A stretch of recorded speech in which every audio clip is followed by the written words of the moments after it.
Bien, jóvenes, bienvenidos.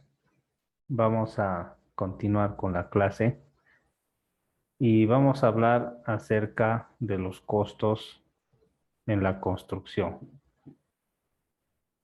Bueno,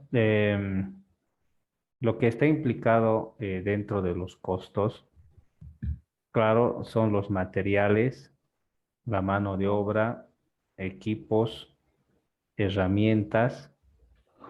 Hay gastos generales que pueden deberse a gastos administrativos o como se llaman también imprevistos, y el asunto de los impuestos, ¿no? Que son gastos o costos indirectos.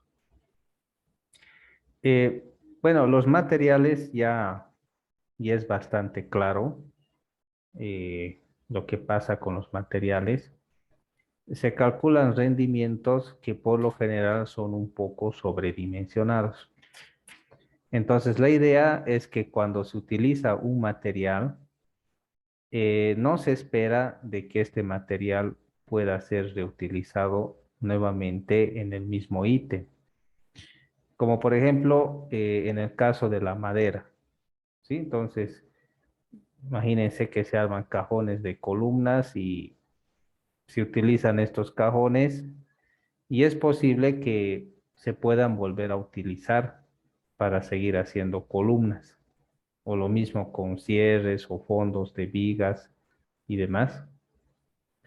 Pero la idea del cálculo de los materiales es de que cada unidad o cada ítem tiene que tener su propio material y no se espera de que sea reutilizable.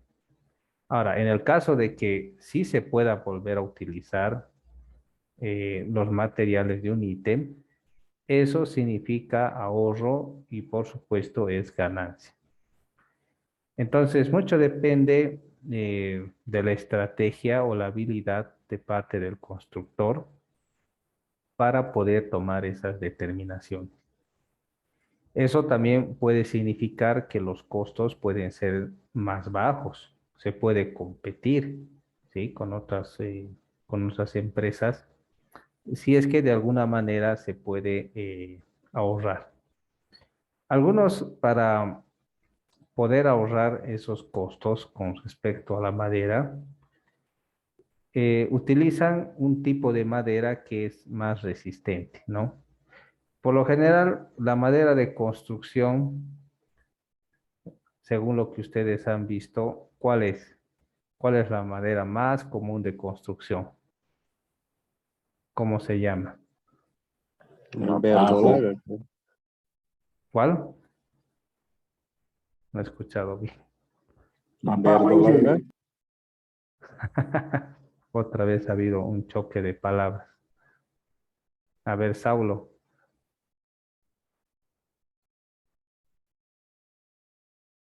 El verdolaga usan más, creo. Ya. No, no ese es el más común. El mapajo. Eso, el mapajo, ¿no? Hay otro que es el ocho, ¿sí? ¿Cuál es la diferencia entre el mapajo y el ocho?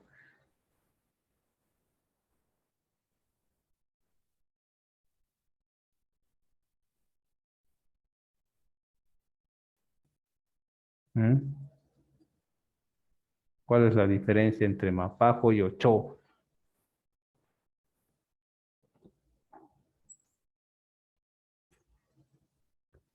El ocho es una madera más barata, pero es solo para un uso, ¿ya? Porque una vez que usas y intentas sacar, se destroza eso, ¿no? Es como goma, cartón.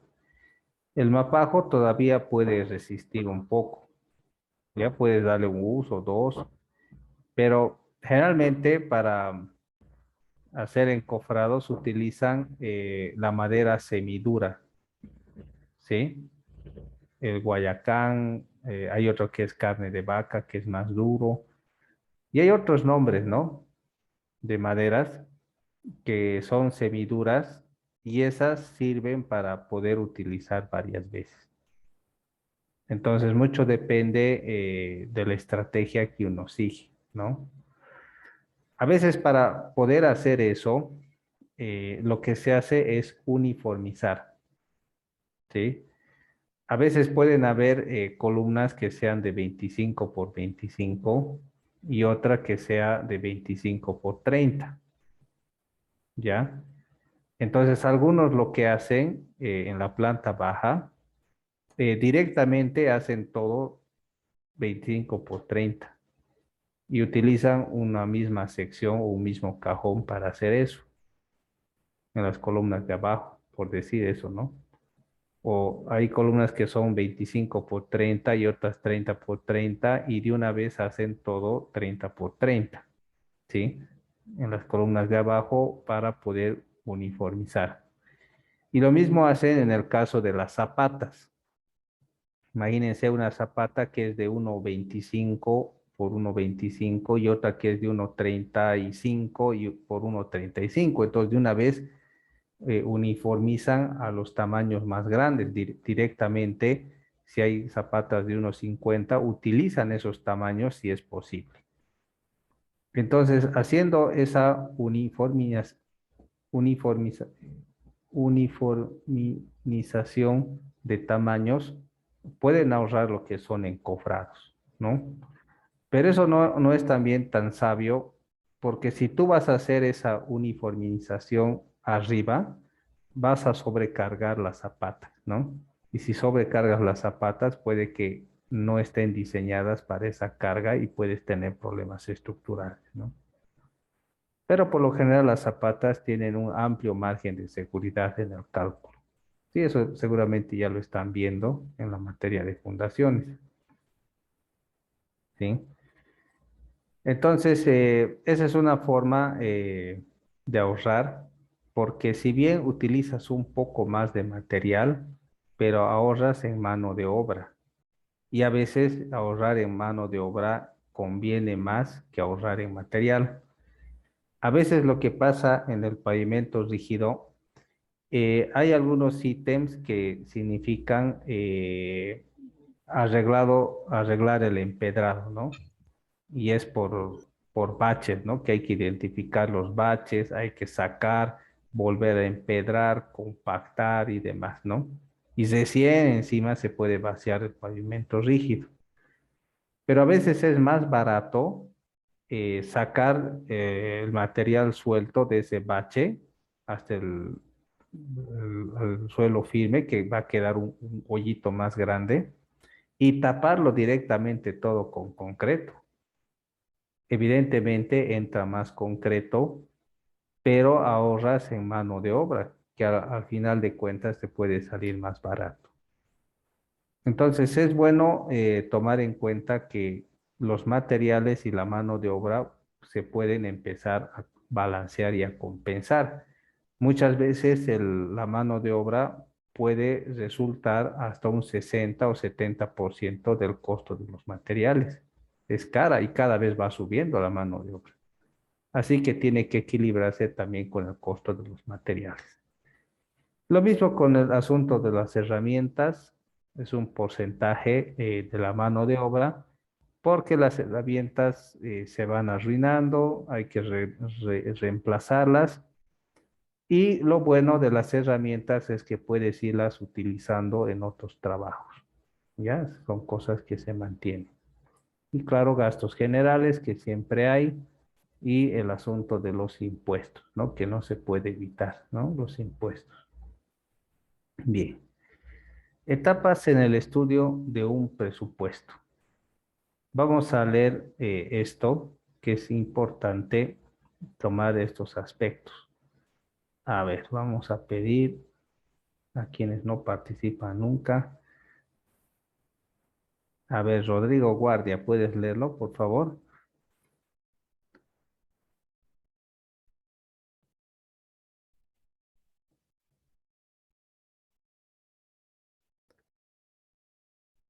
No está disponible. A ver, léelo.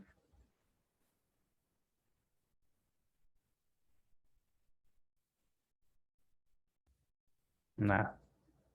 Cejas Saavedra Johnny. ¿Estás ahí? Presente, Inge. Adelante. Se debe analizar el calendario para la presentación de la propuesta, es decir, tomar en cuenta cuando se terminará el análisis de los precios de los materiales, el tiempo en que se terminará de elaborar los aspectos técnicos de la propuesta, tiempo que se requerirá la compaginación de las propuestas, etcétera. Voy a continuar, Inge. No, hasta ahí nomás, ¿no? Ahí está. Aquí habla acerca de cómo elaborar la parte económica de la propuesta. La propuesta tiene una fecha límite en la que se tiene que presentar, ¿sí? Y es posible que quienes ya conozcan de esto, no puedes entregar tarde una propuesta. O sea, basta que entregues un minuto tarde, ya es causa de descalificación. Y no solamente te descalifican, sino que también pierdes la inversión que te ha tomado hacer esa propuesta, el tiempo, el precio de las boletas, y todavía se lo quedan la propuesta y después de que adjudique te lo devuelven, ¿no? La boleta y puede pasar 1 o 2 meses. Así que es algo serio entregar tarde. Así que una vez que se elaboran los precios unitarios, algunas entidades contratantes piden los precios unitarios elementales, ¿sí? Que son diferentes, donde estos están libres de impuestos, ¿sí? Y cargas sociales, gastos generales y demás, donde simplemente están los costos de los materiales y mano de obra, ¿sí? Los precios unitarios elementales. Así que todo eso tiene que estar compaginado y bastante ordenado. Algo que se tiene que cuidar es que tenemos la propuesta del presupuesto general, donde están los precios totales de cada ítem y el total general. Y estos tienen que coincidir, los precios unitarios de este presupuesto general, con los análisis de precios unitarios, de tal forma de que no tienen que haber errores. Los DBC permiten cierto margen de error en cuanto al redondeo. Así que es importante trabajar con 3 decimales para evitar problemas de redondeo. Y eso vamos a ver este asunto cuando vayamos un poquito con el quark, ¿no? Bien. Así que dentro de estos análisis de precios unitarios, también tienen que estar incluidos los aspectos técnicos de la propuesta. Es decir, que dentro de las especificaciones técnicas, es posible que la entidad contratante te pida realizar un trabajo tomando en cuenta cierto procedimiento, ciertos tipos de materiales o utilices cierta herramienta o equipo, ¿sí? A veces puede ser que la especificación técnica diga cerámica Cobose, ya imagínense. Entonces sí o sí tiene que ser cerámica Cobose o cerámica de Fabose. Entonces sí o sí tiene que ser Fabose o cerámica Gladimar. Entonces sí o sí tiene que ser Gladimar, no puedes cambiar. Entonces, esos análisis de precios unitarios tiene que estar de acuerdo y conforme a la especificación técnica. Bien, veamos el punto B. A ver, Vargas Juanito, ¿estás ahí? Sigue. ¿Puedes leerlo, por favor? Ah, Posteriormente se debe realizar un exhaustivo análisis de las bases de la licitación plasmado en el pliego de condiciones otorgado por la empresa contratante. Gracias, Juanito. Eso es lo que estábamos hablando hace rato, que las cosas que pide en el pliego de condiciones o el pliego de inspecciones técnicas tiene que estar dentro del análisis de precios unitarios. Por ejemplo, puede que para cierto ítem se pida una bomba, ¿no? Una bomba super trap de bombeo, de agotamiento, y esa bomba tiene que estar insertada dentro de los precios unitarios. Puede que pida hacer trabajo con retroexcavadora y eso también tiene que estar dentro del análisis de precios unitarios, uso de retroexcavadora. Y todos esos detalles tienen que ir, porque si no es así, se puede calificar a que no está cumpliendo las condiciones técnicas y puede ser motivo de descalificación, ¿sí? Así que es bueno leer las explicaciones técnicas, estudiarlas y asegurarse de que se están cumpliendo en los precios unitarios con todas las cosas que las especificaciones técnicas requieren, ¿sí? Eso es importante. Bien, vamos a ver ahora el punto C. Vamos a pedir a Pablo Inochea. ¿Estás ahí? ¿Puedes leerlo?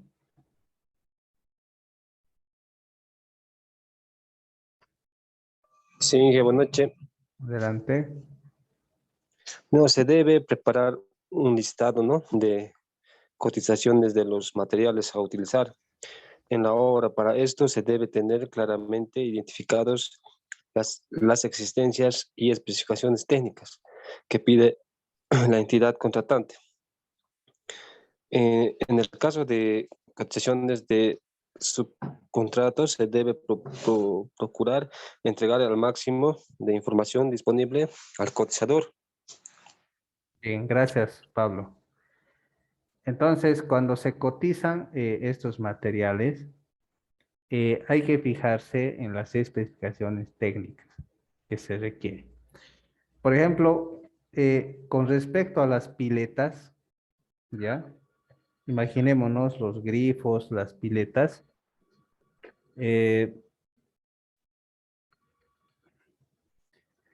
Hay alguna especificación, por ejemplo, el PN 25, ¿ya? Viene con esa especificación.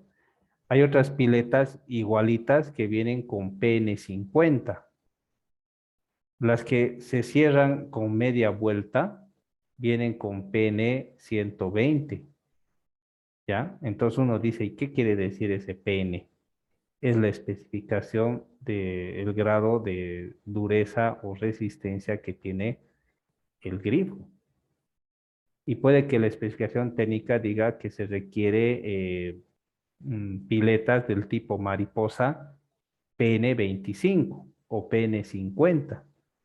Entonces no es nomás comprar cualquier pileta, sino que hay que ver la que sea esa especificación técnica, PN 50 por decir. Entonces tengo que comprar PN 50 o mayor y no comprar algo que sea menor. Especialmente en las llaves pequeñas, como en los grifos pequeños de media pulgada, 3/4 o hasta 1 pulgada, no tiene mucha importancia esto del PN.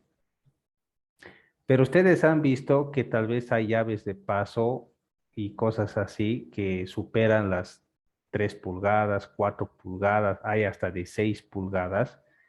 Y el valor del PN es muy importante. Porque imagínense una tubería de 6 pulgadas, por decir algo, tiene una presión muy fuerte y necesita la llave tener la especificación como que sea capaz de poder retener toda esa presión. Porque a veces pasa que uno cierra esas llaves que no son de la especificación correcta y todavía sigue dejando correr un poquito, ¿no? El líquido. O sea que no es hermético. Entonces se necesita siempre la especificación adecuada. Eso en el caso de las llaves. Ahora, si hablamos acerca de los tubos, hay diferentes variedades de tubo. Ejemplo, esquema 40. ¿Qué otra especificación hay? de tubos conocen ustedes? Aparte del esquema 40, el más común. Clase 15, Inge. Bien, excelente. ¿Qué más? El clase 9 también anteriormente existía. Pero sigue habiendo, ¿no? Perfecto. Después, El HDP. al de alta densidad, ¿no? El tubo azul. Sí,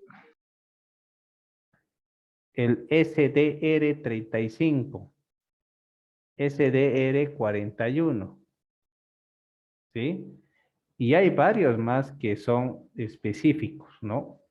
Todos pueden venir de 4, de 6 pulgadas, pero la diferencia está en la pared, en el grueso, y a veces en la densidad del material. Pero algunos son utilizados para diversas cosas. Por ejemplo, aquí en Punata, bueno, no estoy yo en Punata, pero allá en Punata los suelos son arcillosos, ¿sí? Son arcillosos y utilizan por lo general el clase 15, ¿sí? O el SD35, porque no hace falta más. Porque si comparas el precio entre un clase 15 y un esquema 40, pues pucha, cuesta casi el doble el esquema 40. Pero entonces, ¿en qué casos podría utilizar yo un esquema 40? Bueno, cuando el suelo no es del todo arcilloso, puede ser limo arenoso con partículas grandes, con sobretamaños, y a veces esas partículas pueden ocasionar que el tubo se quiebre. O a veces hay bastante tráfico y el tráfico pesado provoca una distribución de esfuerzos verticales en el suelo y puede llegar a descogotar o hasta aplastar a los tubos, ¿sí? Entonces, en algunos casos puede ser justificable el esquema 40 o el SDR35, SDR41, clase 15, clase 9, clase 6, el que corresponda, ¿no? Entonces, se tiene que elegir la variedad de tubo que se requiere. Entonces, hay diferentes variedades de tubo, piletas y accesorios y demás. No es lo mismo, ¿no? Así que si se está cotizando algo, uno tiene que estar seguro de que se está escogiendo la pieza con las especificaciones técnicas adecuadas, ¿no? Eso es muy importante. Bien, vamos a ver este otro más. Brian Marcelo, ¿puedes leerlo, por favor?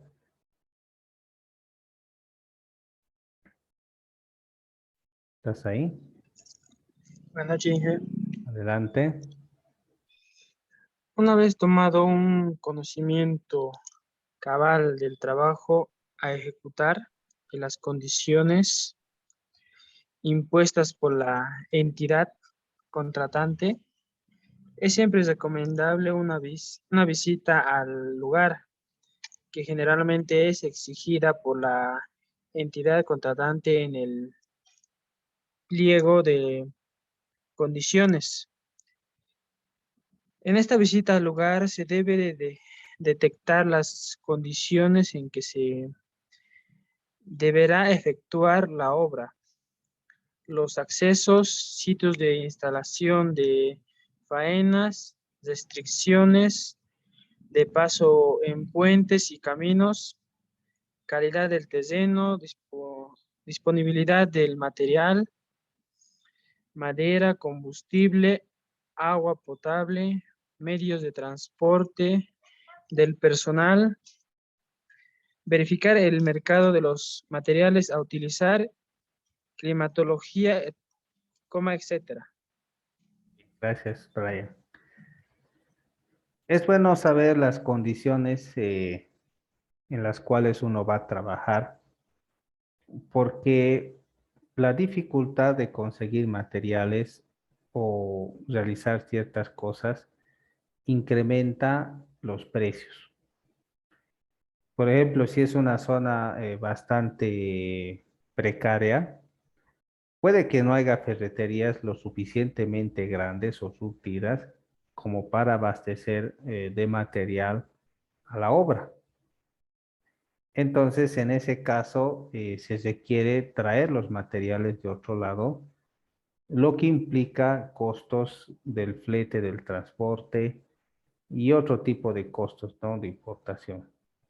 Tal vez los tractores o lo que se requiera, no hay combustible suficiente en el lugar. Hay que traerlo de otro lado y para eso se requieren permisos, licencias, ¿no?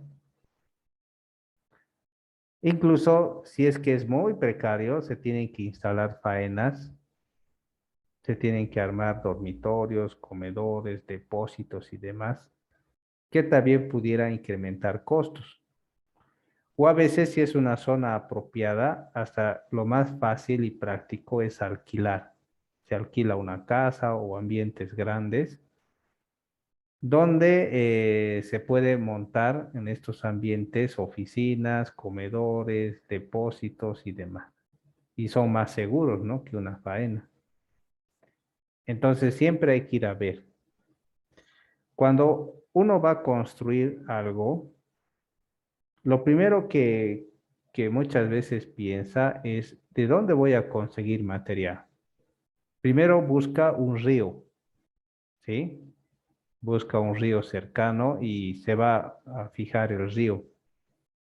Porque del río, ¿qué es lo que puede sacar de ahí? ¿Qué puede sacar del río? ¿Mm? ¿Qué podría sacar del río?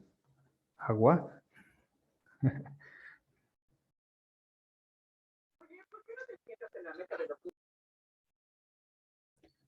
Bueno, uno piensa primero en agregado, arena y grava, piedra también, porque cualquier obra que ustedes estén pensando, siempre vas a usar arena, grava y piedra, siempre. Agua más, son los elementos básicos de la construcción, ¿no? Entonces uno se fija en el río y dice, de aquí podría con maquinaria preparar arena, preparar grava y separar piedra. Bueno, claro, ahora los ríos son dueños de los municipios o los comunarios son dueños de los ríos. Entonces, si yo logro preparar, puedo abaratar costos y para eso tengo que fijarme si el río es apropiado, ¿no? Porque el hecho de que sea un río no significa de que el material es apropiado, hay que revisar, hay que ver la calidad del material, llevar muestras, analizar y ver si es apropiado. Porque si no es apropiado, tiene mucha challa, materia orgánica, muy sucio y demás, es mejor no sacar de ahí material. Pero si es material apropiado, se puede sacar y se puede facilitar bastante los costos en transporte y producción. Y claro, se puede negociar con los comunarios y demás. Y a veces lo que se hace es decir, ya bien, vamos a sacar material, pero de cada 10 volquetas que vamos a sacar, vamos a regalar una volqueta a ustedes, ¿no? Y vamos a llevar donde ustedes nos digan y vamos a dejar la volqueta, ¿no? Y si van a sacar mucho material, a veces quedan en construir obritas, ¿no? Como pequeños puentecitos, canchitas deportivas y demás para la comunidad. Es una forma de pagar, ¿no? El bien que se hace. Entonces uno va a buscar eso, ¿no? Otra cosa que busca son combustible. ¿Dónde puedo cargar combustible? ¿Dónde hay fuentes grandes de agua? ¿Sí? Busca también dónde puede la gente estar. Va a haber campamento, hay lugar para alquilar y cosas así, ¿no? Entonces uno se va a imaginar todo lo que va a hacer y va a definir más o menos la logística, ¿no? Del trabajo. A eso va a la visita de obra, ¿no? Sacar muestras, medir, ver, se imagina ya los accesos, dónde está el campamento, ah, ya acá podemos hacer esto, va a ver los ríos y demás, ¿no? Piensa de dónde puede conseguir cemento y va a analizar una vueltita al pueblo para ver cómo es, si hay banco, ¿no? El banco es fundamental, ¿no? ¿Cómo vas a pagar a los trabajadores, ¿no? Porque si no pagas a la gente no trabaja y eso es peor, ¿no? Así que son varias cosas que se tienen que ver. El clima, ¿no? También se tiene que ver el clima, si es muy soleado, si hay mucha sombra también. El exceso de sombra tampoco es bueno para el concreto, ¿no? No deja fraguar bien. Así que son varias cosas que se tienen que tomar en cuenta. Bien, veamos el punto E, el E de enano. A ver, vamos a ver. Rolando, Rojas García Rolando. El punto E, por favor. Bueno, está bien. Otro paso importante en este estudio del presupuesto es el de proveerse de un listado de precios actualizados de mano de obra y maquinarias. En el caso de las maquinarias se debe tomar en cuenta el costo de combustible o la fluctuación que tendrán en esta duración de transcurso de la realización de la obra, mantenimiento, desgaste de neumáticos y etc. Gracias, Rolando, ¿no? Entonces, precio del mano de obra y también de la maquinaria que se puede alquilar, ¿no? Toda la maquinaria necesita mantenimiento preventivo o si se va a alquilar, también se tiene que estimar el costo de ese alquiler, ¿sí? Entonces, si uno va a trabajar en el río, ahí los neumáticos se hacen tiras rápido, ya no duran mucho. Así que se tiene que tomar en cuenta algunos costos. A veces cuando entran volquetas a trabajar por un buen tiempo, cambian neumáticos nuevos, llantas nuevas, a fin de no tener problemas, ¿sí? Con las ruedas. Y también se averigua el combustible, ¿no? Que va a haber. Entonces, tomando en cuenta si es muy difícil obtener algunas de esas cosas, los precios que corresponden a combustible o alquiler de maquinarias podrían estar un poquito más inflados. Entonces, la idea de inflar los precios es de tener cierto margen de seguridad para que no vaya perdiendo. Y si hay cosas imprevistas o sale bastante caro conseguir algo, pues esa pequeña inflación que he hecho a los precios pudiera compensar todas esas cosas. Entonces hay que tomar en cuenta eso. Hablemos acerca de los costos directos. Vamos a hablar sobre qué son los costos directos. Fíjense, el primer costo directo son los materiales, lo que cuestan los materiales. Madera, clavo, fierro y todo ese tipo de cosas. Entonces ahí están los costos directos. Uno es material. Dos, la mano de obra. ¿Sí? Entonces una cosa es la mano de obra común y otra cosa es la especialidad.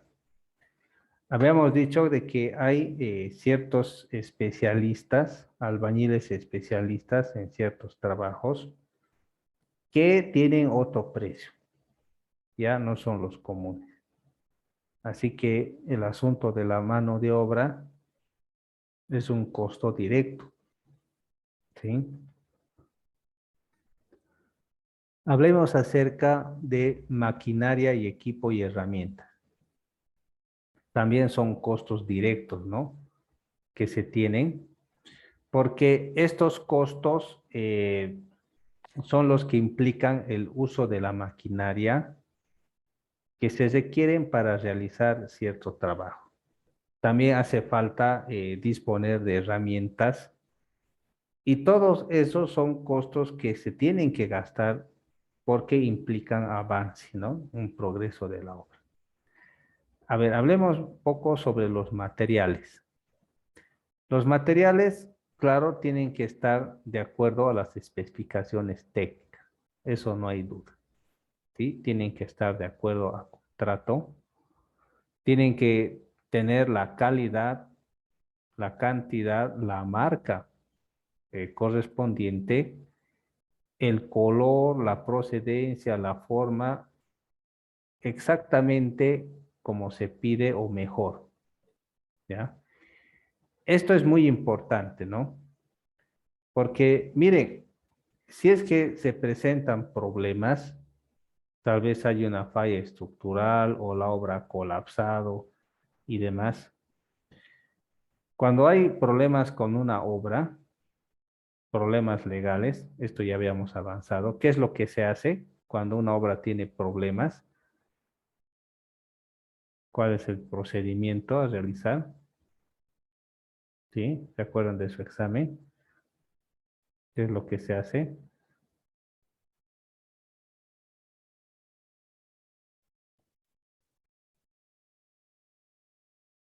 ¿Se acuerdan?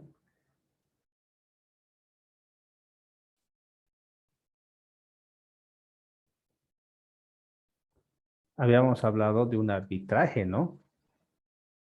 Cuando uno dice que tiene la culpa, el otro no, se hace un peritaje que es parte de un arbitraje y se establecen los grados de responsabilidad. Ahora, si tú has colocado elementos que no son los que se piden en las especificaciones técnicas, pueden atribuirte grados de responsabilidad, ¿no? Por eso. Así que es importante siempre colocar los que se piden, ¿sí? Y el supervisor tiene que aprobar, ¿no? Esos materiales y firmarlos. Entonces, cuando los aprueba y son de la forma, el color y la calidad y todo lo que se requiere y hay certificado, una ficha técnica, entonces implica menos responsabilidad. Hablemos acerca del costo de los materiales. Cuando hablamos acerca de puesto en obra, significa que los proveedores van y colocan el material en el lugar donde tú les pides. Y también a veces el puesto en obra implica un precio. ¿Sí? Entonces ahí está el asunto del transporte, cómo estás pagando y la cantidad. Por ejemplo, en la construcción la mayoría trabaja al crédito. ¿Sí? La mayoría trabaja al crédito, pocos trabajan al contado. ¿Sí? Y también se tiene que pagar el transporte. Entonces, una cosa, si tú pagas al contado, es un precio. Pero si pagas al crédito, tiene un precio mayor. Si tú compras harto, entonces te dan un precio especial. Pero si no estás comprando mucho, entonces se mantiene el precio regular. Así que los materiales, los costos de los materiales van variando de acuerdo a estos criterios puesto en obra. A veces algunos, a fin de ahorrar, tienen su propia volqueta o su propia movilidad adecuada y los recogen los materiales en vez de pagar un precio de puesto en obra. Entonces, de esa forma pueden economizar, ¿no? Y competir en precios. Bien.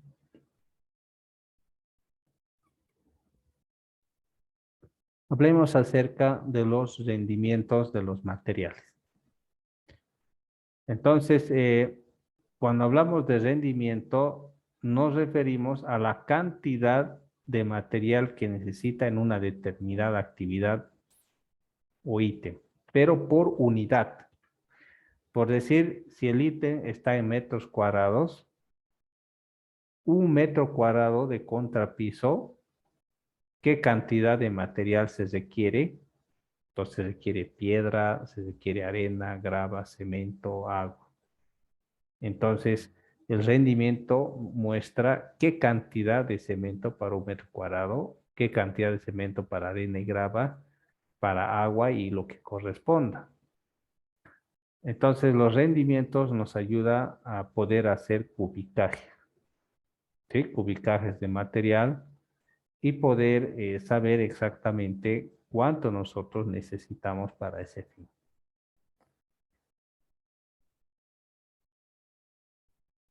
Esto lo vamos a ver la siguiente. Este es un poco larguito. Bien, jóvenes, saquemos una evidencia, por favor. A ver si prendemos las cámaras.